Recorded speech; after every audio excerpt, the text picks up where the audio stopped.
Hello friends, नमस्कार। मैं हूं विशाल सेंगर और परीक्षा एकेडमी के ऑनलाइन प्लेटफॉर्म पे आप सभी का स्वागत है। जैसा कि आप सभी जानते हैं कि हम एक बार फिर हाजिर हैं एक नई वीडियो के साथ, जिसमें आज हम जानेंगे भारत की 12 अनुसूचियां। जी हां, भारत के भारतीय जो संविधान है उसमें जो 12 अनुसूचियां हैं उनका उनमें जिसका उल्लेख किया गया है, उन 12 की 12 अनुसूचियों को आज हम डिटेल में पढ़ने वाले हैं। इससे आपको आगे आने वाले एग्जाम में काफ़ी हेल्पफुल साबित होंगी ये, और पूरी की पूरी आज डिटेल में समझ में आने वाली है। चलिए हम इनके बारे में बात करेंगे। भाई, ये 12 अनुसूचियां कैसी हैं, कब बनी और किस तरीके से ये जरूरी है हमारे लिए। तो भाई, 12 अनुसूचियों की कहानी कुछ इस प्रकार है कि जब मूल संविधान बना था तो फिर 8 संविधान में अनुसूचियां जोड़ी गई थी। यानी कि जब संविधान बना तब 8 ही अनुसूची हमारे पास थी। बाकी की 4 अनुसूचियां हमने बाद में जोड़ी, और ये 4 अनुसूचियां बाद में अलग अलग समय पर जोड़ी गई। लेकिन ये 8 अनुसूचियां पहले ही जोड़ी गई थी। तो ये क्या करती थी, जब हम पूरा संविधान नहीं पढ़ना चाहते तो उसका एक ओवरव्यू अगर हमें जानना है तो हम अनुसूचियों से पूरा का पूरा ओवरव्यू देख सकते हैं। यानी कि 12 अनुसूचियों में पूरा का पूरा संविधान झलकने लगता है। इसको अगर आप देखेंगे तो पूरे संविधान की छोटी छोटी बारीकियां यहाँ पर देखने को मिल जाती हैं। और इन्हें लिया कहाँ से गया था? तो भाई, 12 अनुसूचियों को हमने भारत शासन अधिनियम 1935 से लिया था, जो अंग्रेज लेकर के आए थे। जैसे ही वो अंग्रेज वहां से इसको हमें लागू किया था, भारत शासन अधिनियम 1935 में, उन 1935 से हमने 8 अनुसूचियां सीधी के सीधे ले ली थी। और 8 अनुसूचियों को हमने फिर मॉडिफाई करके थोड़ा बहुत उन्हें फिर हमने इसमें जोड़ लिया था भारतीय संविधान में। आगे चल के 4 अनुसूचियां और जोड़ी जाती हैं। इस प्रकार से 12 अनुसूचियां हो जाती हैं। चलिए आगे बढ़ते हैं, पहली अनुसूची के बारे में बात करते हैं। पहली अनुसूची क्या है? पहली अनुसूची के अंतर्गत भारत के राज्य और केंद्र शासित प्रदेशों के नाम आते हैं। उनके अधिकार क्षेत्र की बात की गई है कि भारत कहाँ तक विस्तारित है, कहाँ कहाँ तक फैला हुआ है, इन सब के बारे में उल्लेख हमें पहली अनुसूची में देखने को मिलता है। पहली अनुसूची में भारत के सभी 28 राज्यों का वर्णन है और सभी 8 केंद्र शासित प्रदेशों का वर्णन है कि ये कहाँ कहाँ तक अपनी सीमाएं फैलाए हुए हैं। तो इस प्रकार से हमें पहली अनुसूची में 28 राज्य और 8 केंद्र शासित प्रदेशों की जानकारी हो जाती है। आगे बढ़ते हैं, अगली अनुसूची आती है दूसरी अनुसूची। दूसरी अनुसूची में राष्ट्रपति, राज्यपाल, लोकसभा अध्यक्ष, न्यायाधीशों के वेतन, भत्ते, इन सब के बारे में बात की गई है। यानी कि न्यायाधीश, राष्ट्रपति, राज्यपाल, इन सबको मिलने वाला वेतन, भत्ते और पेंशन, इन सब का उल्लेख अनुसूची 2 में किया गया है। और किस प्रकार का उल्लेख किया गया है? भाई, इनमें पहले तो आप ये समझिए कि कौन कौन को इसके अंतर्गत वेतन मिलता है। तो भाई, भारत के राष्ट्रपति को इसके अंतर्गत वेतन मिलता है अनुसूची 2 के अंतर्गत। राज्यों के राज्यपाल को मिलता है, लोकसभा के अध्यक्ष को मिलता है, उपाध्यक्ष को मिलता है, राज्यसभा के सभापति को, उपसभापति को, और राज्यों के विधानसभा के जो अध्यक्ष हैं उनको, उपाध्यक्षों को भी इसके अंतर्गत ही वेतन मिलता है। सर्वोच्च न्यायालय के जो न्यायाधीश हैं और उच्च न्यायालय के जो न्यायाधीश हैं, इन्हें भी वेतन अनुसूची 2 के अंतर्गत ही मिलता है। और भारत के नियंत्रक और महालेखा परीक्षक को भी इसी के अंतर्गत वेतन दिया जाता है। इसलिए अगर इनमें से किसी को भी ऑप्शन में रख दें और पूछा जाए कि क्या ये अनुसूची 2 के तहत वेतन पाते हैं, तो आप इसको लगा सकते हैं। आगे बढ़ते हैं, और क्या क्या सुविधाएं इन्हें मिलती हैं। इसके अलावा इन्हें भत्ते और विशेष अधिकार भी मिलते हैं। इन्हें क्या मिलता है? वेतन के अलावा इन्हें अधिकारियों को बहुत सारे लाभ मिलते हैं। जैसे रहने के लिए इन्हें आवास मिलता है, यात्रा भत्ता इन्हें मिलता है, और अन्य सरकारी सुविधाएं भी इन्हें दी जाती हैं। आखिर क्यों दी जाती हैं इतनी सुविधाएं? तो भाई, इसलिए दी जाती हैं ताकि इनकी गरिमा सुरक्षित रहे, ताकि इनका एक स्टैंडर्ड मेंटेन रहे। और जब इनका स्टैंडर्ड मेंटेन रहेगा, जिस पद पर ये बैठे रहेंगे, तो ये किसी के दबाव में काम नहीं करेंगे, ये भ्रष्टाचार में नहीं इन्वॉल्व होंगे।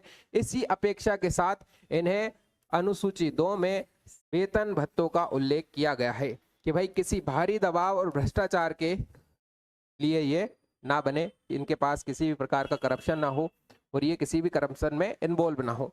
आगे बढ़ते हैं, तीसरी अनुसूची आती है। तीसरी अनुसूची में लिखा है कि विभिन्न पदाधिकारियों के, जैसे कि मंत्री, न्यायाधीश आदि के द्वारा ली जाने वाली शपथ का उल्लेख है। तीसरी अनुसूची में सभी का उल्लेख है शपथ का, कि वो किस प्रकार से शपथ लेते हैं। अब सभी का मतलब है कुछ विशेष व्यक्ति जो इसके अंतर्गत शपथ लेते हैं। ठीक है, देख लेते हैं कौन कौन इसके अंतर्गत शपथ ले सकता है। तो भाई, केंद्रीय मंत्री इसी के अंतर्गत शपथ लेता है। और इसके अंतर्गत एक फोटो आपने देखा होगा प्रधानमंत्री का। जी हाँ, प्रधानमंत्री भी इसी के अंतर्गत ही शपथ लेते हैं। अनुसूची 3 के अंतर्गत। इसके अलावा संसद के चुनाव के उम्मीदवार और यानी कि संसद सदस्य भी इसी के अंतर्गत जो है अपनी शपथ लेते हैं। सर्वोच्च न्यायालय का न्यायाधीश, भारत का नियंत्रक और महालेखा परीक्षक, राज्य मंत्री, राज्य विधानमंडल का चुनाव का उम्मीदवार और उच्च न्यायालय के न्यायाधीश भी इसी के अंतर्गत शपथ लेते हैं। लेकिन एक बात आप याद रखें, और यहीं पर बच्चा गलती कर देता है कि कुछ अपवाद भी हैं जो इस अनुसूची के अंतर्गत नहीं आते, जैसे कि राष्ट्रपति की शपथ इसके अंतर्गत नहीं आती, उपराष्ट्रपति की शपथ इसके अंतर्गत नहीं आती और राज्यपाल की शपथ भी इसके अंतर्गत नहीं आती। इन तीनों का उल्लेख अनुसूची 3 में नहीं है, यानी कि राष्ट्रपति, उपराष्ट्रपति और राज्यपाल तीनों की शपथ इसके अंतर्गत नहीं आती। इन्हें अलग से अनुच्छेद बना करके दिए गए हैं कि राष्ट्रपति अनुच्छेद 60 के अंतर्गत शपथ ले सकता है, उपराष्ट्रपति अनुच्छेद 69 के अंतर्गत और राज्यपाल अनुच्छेद 159 के अंतर्गत ही शपथ ले सकता है। इस प्रकार से अनुसूची 3 की जानकारी पूरी होती है। आगे बढ़ते हैं, फिर आती है अनुसूची 4। अनुसूची 4 में राज्यों और केंद्र शासित प्रदेशों के लिए राज्यसभा में सीटों का आवंटन किया गया है कि किस प्रकार की सीटें राज्यसभा की रहेंगी। तो इसके बारे में उल्लेख हमें 4थी अनुसूची में मिलता है। भाई राज्यों को जो और केंद्र शासित प्रदेशों को जो राज्यसभा की सीटों का आवंटन किया गया है कि कितने राज्य से कितनी राज्यसभा सीटें होंगी, उन सब के बारे में 4थी अनुसूची में बताया गया। यहाँ से एक क्वेश्चन ये भी आ सकता है कि किस राज्य को सबसे ज्यादा राज्यसभा की सीटें मिली हैं। तो भाई यूपी को सबसे ज्यादा राज्यसभा की सीटें मिली हैं, ये आप याद रखिएगा। 31 सीटें यूपी को मिली हैं। और चूंकि हम मध्य प्रदेश से आते हैं तो आप मध्य प्रदेश का डाटा भी याद रख सकते हैं। मध्य प्रदेश के पास 11 राज्यसभा की सीटें अभी मौजूद हैं। इस प्रकार से सबसे ज्यादा अगर पूछा जाए तो सबसे ज्यादा यूपी के पास राज्यसभा की सीटें हैं। इसके अलावा अगर टोटल पूछा जाए राज्यसभा की सीट्स कितनी होती हैं तो 245 के लगभग टोटल राज्यसभा की सीटें होती हैं, जिनमें से 233 तो राज्यसभा की सीटें राज्यों से चुनी जाती हैं और 12 को नॉमिनेट किया जाता है। ये 12 बिल्कुल नामित किए जाते हैं, नामांकित किए जाते हैं। आगे बढ़ते हैं, अगली अनुसूची आती है 5वीं अनुसूची। 5वीं अनुसूची में किसका उल्लेख है भाई? तो अनुसूचित क्षेत्रों और अनुसूचित जनजातियों और प्रशासन के नियंत्रण का प्रावधान इसके अंतर्गत किया गया है। 5वीं अनुसूची में जितने भी ट्राइबल एरियाज हैं उनके बारे में बताया गया है कि इन पर प्रशासन कैसे किया जाएगा। तो इसमें अनुसूचित क्षेत्रों और अनुसूचित जनजातियों के बारे में वर्णन किया गया है। क्या वर्णन किया गया है इसको देख लेते हैं। इसमें मुख्य प्रावधान क्या है? तो इसमें उद्देश्य है कि जनजातीय क्षेत्रों की संस्कृति को सुरक्षित रखने के लिए, उनकी भूमि को सुरक्षित रखने के लिए और उनके हितों का संरक्षण करने के लिए इसको लाया गया है, 5वीं अनुसूची को लाया गया है। और इसके अंतर्गत एक अनुसूचित क्षेत्र घोषित किया जाएगा। और वह अनुसूचित क्षेत्र कौन घोषित करेगा? तो भाई वह अनुसूचित क्षेत्र जो है राष्ट्रपति घोषित करेगा। और जिस एरिया को वह अनुसूचित क्षेत्र घोषित कर देगा वहां की जमीन, भूमि, इन सब पर निर्णय फिर राष्ट्रपति ही लेगा कि वहां किस तरीके से शासन किया जाना है। इसके लिए एक टीएसी का गठन किया जाता है। टीएसी का मतलब होता है जनजातीय सलाहकार परिषद। और ये जनजातीय सलाहकार परिषद में अधिकतम 20 सदस्य होते हैं और यही फिर डिसीजन लेते हैं कि यह अनुसूचित क्षेत्र चलेगा कैसे। इसके अंतर्गत राज्यपाल को कुछ शक्तियां दी जाती हैं और राज्यपाल फिर ये डिसाइड करता है कि संसद द्वारा या विधानमंडल द्वारा बनाया गया कोई भी कानून इस क्षेत्र में लागू नहीं होगा जब तक कि राष्ट्रपति ना चाहे। इस प्रकार से जनजातीय क्षेत्र सुरक्षित रहते हैं और इसकी रिपोर्टिंग हर बार राज्यपाल को देना पड़ती है और हर साल देना पड़ती है। किसको देना पड़ती है? राष्ट्रपति को देना पड़ती है। इसी के अंतर्गत 5वीं अनुसूची में हम पेशा एक्ट लेकर के आए थे 1996 में और इसी के अंतर्गत हम वन अधिकार अधिनियम लेकर के आए थे 2006 में। चलिए बढ़ते हैं अगली अनुसूची में। अगली अनुसूची जो है वह है 6वीं अनुसूची। 6वीं अनुसूची में हम 4 राज्यों का वर्णन करते हैं, जिसमें एक राज्य है असम, दूसरा है मेघालय, तीसरा है त्रिपुरा और चौथा है मिजोरम। ये 4 राज्यों का वर्णन जो है ये 6ठी अनुसूची में देखने को मिलता है। इसी के अंतर्गत असम, मेघालय, त्रिपुरा, मिजोरम में जनजातीय क्षेत्रों का वर्णन किया गया है कि यहाँ पर कैसे अधिकार किया जाएगा या कैसे इधर का प्रशासन चलेगा। तो यहाँ पर स्वायत्त जिला परिषद बनाई गई है, यहाँ पर ऑटोनोमस डिस्ट्रिक्ट काउंसिल बनाई गई है जिसके अंतर्गत शासन प्रशासन किया जाता है। इसके अंतर्गत इस परिषद में 30 सदस्य चुने जाते हैं, 26 को निर्वाचित किया जाता है और 4 को राज्यपाल द्वारा मनोनीत किया जाता है। और इसके पास जमीन भी होती है, जंगल भी होते हैं, नहर और खेती के लिए भी कानून बनाने की शक्ति होती है। यानी यहीं के ट्राइबल एरिया के लोग ही अपने ही क्षेत्र के लिए कानून बनाते हैं, अपने ही क्षेत्र के न्यायालय चलाते हैं। इनके ऊपर किसी भी प्रकार से भारत का कानून लागू नहीं हो सकता जब तक कि राष्ट्रपति ना चाहे और जब तक कि राज्यपाल ना चाहे। इनके लिए कुछ न्यायिक शक्तियां भी दी गई हैं। ये परिषद छोटे मामलों की सुनवाई के लिए अपने ग्राम न्यायालय को बना सकती है। यहाँ संसद या विधानसभा के कानून सीधे लागू नहीं हो सकते जब तक कि राष्ट्रपति अनुमति ना दे। इस प्रकार से छठी अनुसूची भी कंप्लीट हो जाती। अब हम आते हैं 7वीं अनुसूची पर। 7वीं अनुसूची में जो पावर है उसका शेयरिंग की गई है, यानी कि पावर को डिवीजन किया गया है, पावर को बांटा गया है। इसको कहते हैं शक्तियों का विभाजन। किस किस के बीच बांटा गया है भाई? तो केंद्र और राज्य के बीच इसे बांटा गया है। अब केंद्र और राज्यों के बीच किस तरीके से बांटा गया है? एक होती है संघ सूची, एक होती है राज्य सूची और एक होती है समवर्ती सूची। इन तीनों के अंतर्गत इन्हें बांटा गया है। संघ सूची में अगर आप देखेंगे तो संघ सूची में कानून बना सकती है केंद्र की सरकार। केंद्र की सरकार इसके अंतर्गत कानून बना सकती है और इसमें 97 सब्जेक्ट को रखा गया था। अभी वर्तमान में 100 सब्जेक्ट इसमें रखे गए हैं। इसके अंतर्गत ही राज्यसभा में राज्य सूची आती है। राज्य सूची के अंतर्गत जितना भी सरकार कानून बनाएगी वह राज्य की सरकार होगी और राज्य की सरकार ही इसके अंतर्गत कानून बना सकती है राज्य सूची के अंतर्गत। और इसमें कितने सब्जेक्ट आते हैं? तो इसमें सब्जेक्ट आते हैं, पहले 65 हुआ करते थे, अब 61 सब्जेक्ट इसके अंतर्गत आते हैं। इसके बाद आता है समवर्ती सूची।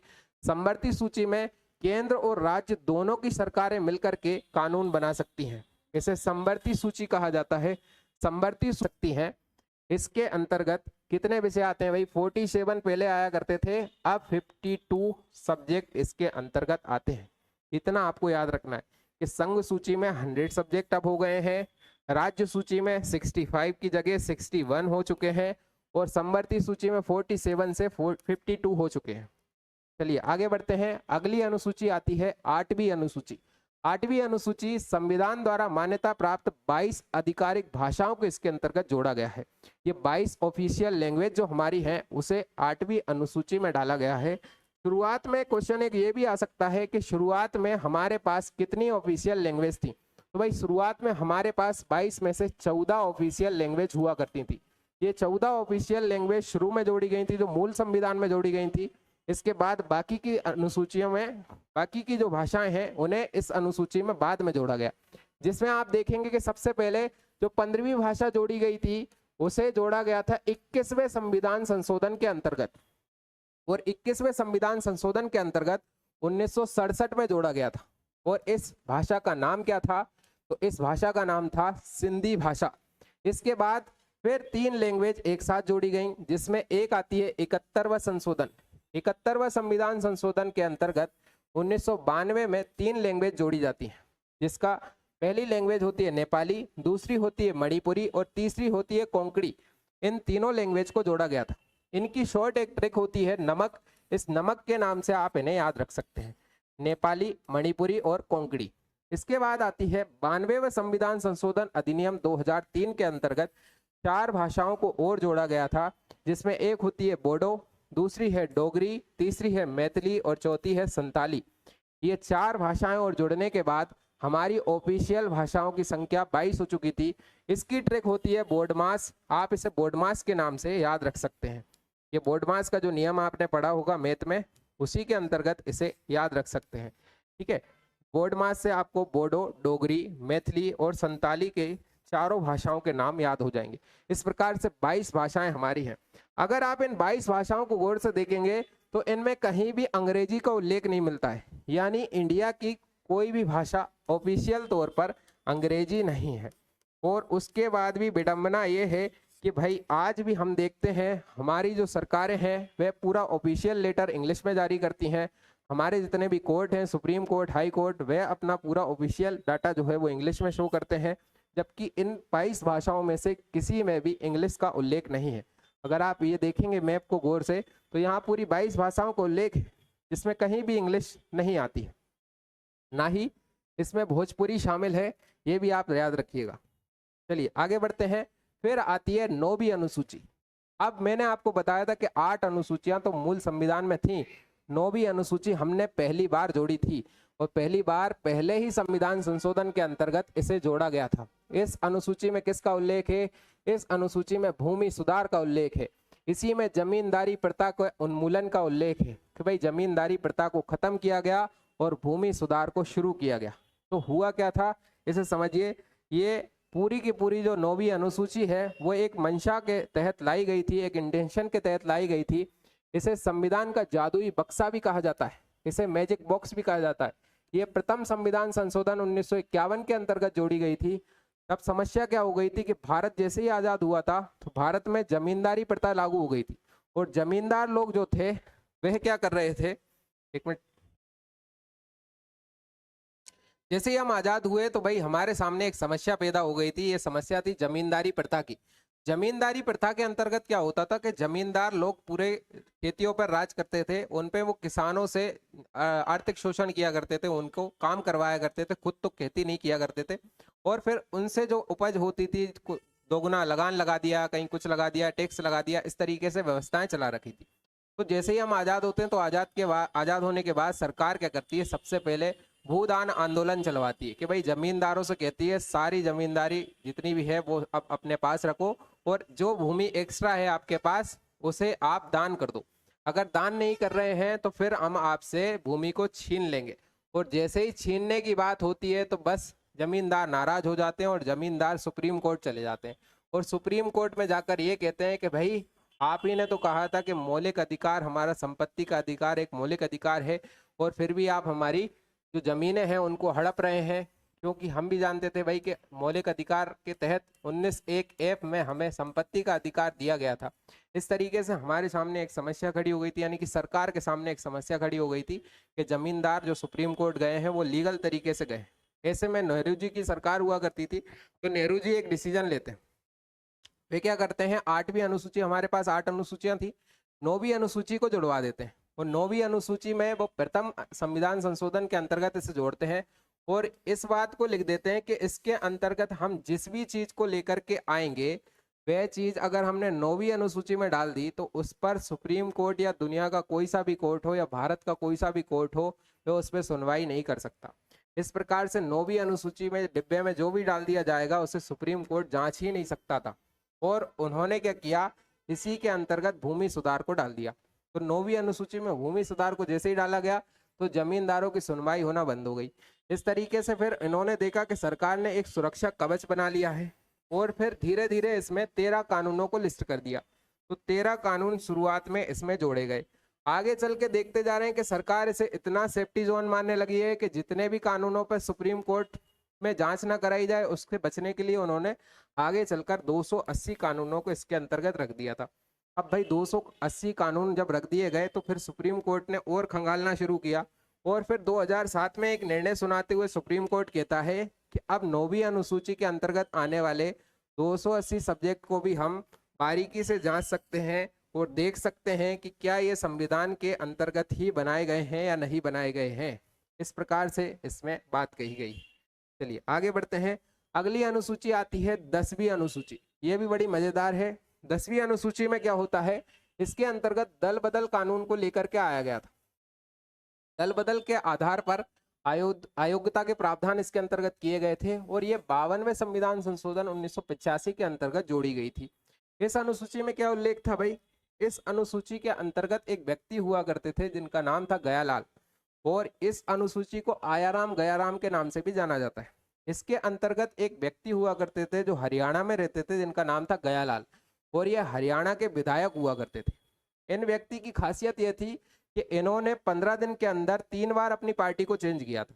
ये सबसे पहले कांग्रेस में थे, कांग्रेस में जाने के बाद ये फिर जनता पार्टी में चले जाते हैं, जनता पार्टी से इनका मन भर जाता है तो ये वापस कांग्रेस में चले जाते हैं, कांग्रेस में जाने के बाद फिर इनका 9 घंटे बाद मन बदल जाता है और ये वापस से जनता पार्टी में आ जाते हैं।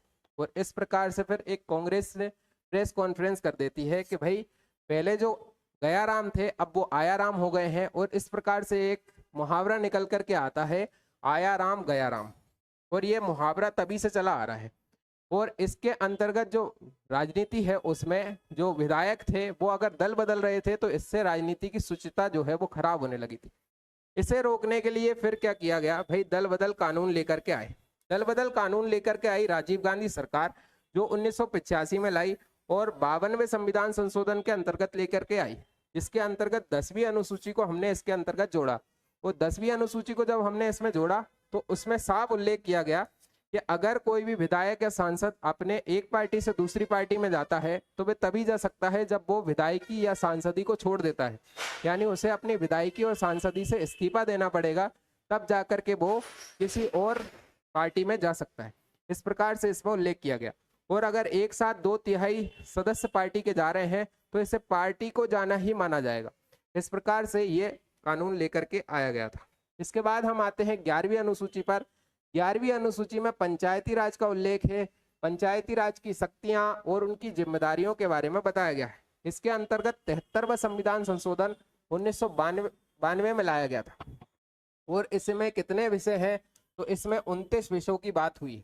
अब ये 73वां संविधान संशोधन के अंतर्गत हमें पंचायती राज को एक तरीके से पूरा लीगल तरीके से ये आया, जबकि इसे 40वें अनुच्छेद 40 में पहले ही जोड़ दिया गया था। अनुच्छेद 40 में पंचायती राज का गठन की बात की गई है, जो गांधी जी का एक सपना हुआ करता था। गांधी जी के सपनों के भारत में पंचायत की बात बहुत पहले कह दी गई थी, मगर इसे अनुसूची में तब्दील क्यों नहीं किया गया था, इसके पीछे कारण थे भीमराव अंबेडकर। भीमराव अंबेडकर ने इसे हमेशा टाला कि भाई पंचायती राज को हम लिस्टेड नहीं करेंगे। भीमराव अंबेडकर जी ने इसके पीछे ये मंशा बताई थी कि भाई गाँव में रहते हैं, बिल्कुल गांव के लोग अभी भी पूरी तरीके से संविधान को नहीं समझे हैं।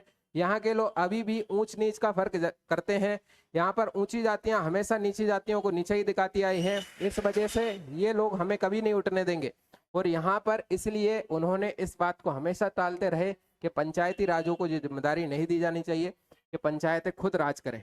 लेकिन आगे चलकर 73वां संविधान संशोधन 1992 आता है और 73वां संविधान संशोधन 1992 जब आता है तो इसमें साफ प्रावधान आते हैं कि भाई इसके अंतर्गत हम ओबीसी को भी आरक्षण देंगे, एससी को भी आरक्षण देंगे और एसटी को भी आरक्षण देंगे, ताकि ये अपने क्षेत्र में सरपंच बन सकें, अपने ही क्षेत्र में नगर पालिका अध्यक्ष बन सकें। इस प्रकार से इन्हें जो है रिजर्वेशन दिया गया। इसी के अंतर्गत महिलाओं को भी आरक्षण दिया गया था कि महिलाएं 1/3 महिलाएं भी सरपंच बन सकेंगी और अपने ही क्षेत्र में चुनी जाएंगी, यानी 33% आरक्षण की बात भी इसमें कही गई थी।